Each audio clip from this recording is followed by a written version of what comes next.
While we have made significant progress in recent years, there is, to be frank, far too much tolerance of extremism in our country.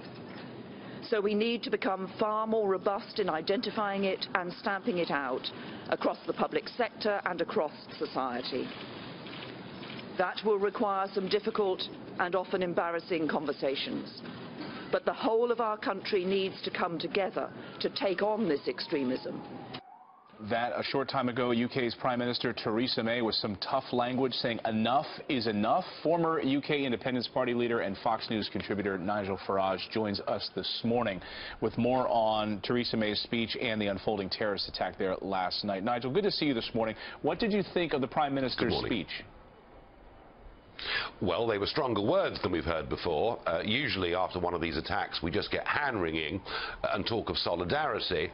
She did say enough is enough, but I would argue very strongly we should have reached that conclusion many years ago. And let's not forget, she was the Home Secretary. She was the person in charge of our Homeland Security for 6 years, starting in 2010.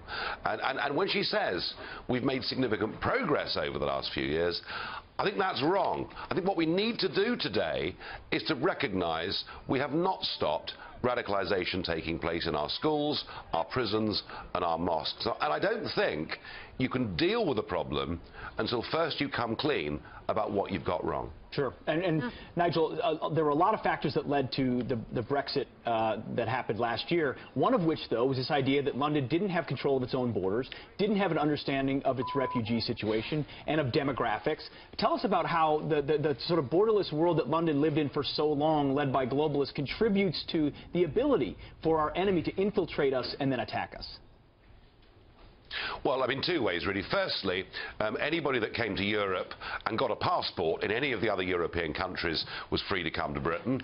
Secondly, I'm afraid that a lot of people have abused the word refugee when they've not been genuine refugees to get into parts of Europe, and I'm afraid have had bad intent. But thirdly, and we have to recognise this, the British government, you know, when they were pushed by people like me a couple of years ago, said they would use the power to stop people who had fought, for example, in Syria from coming back into our country.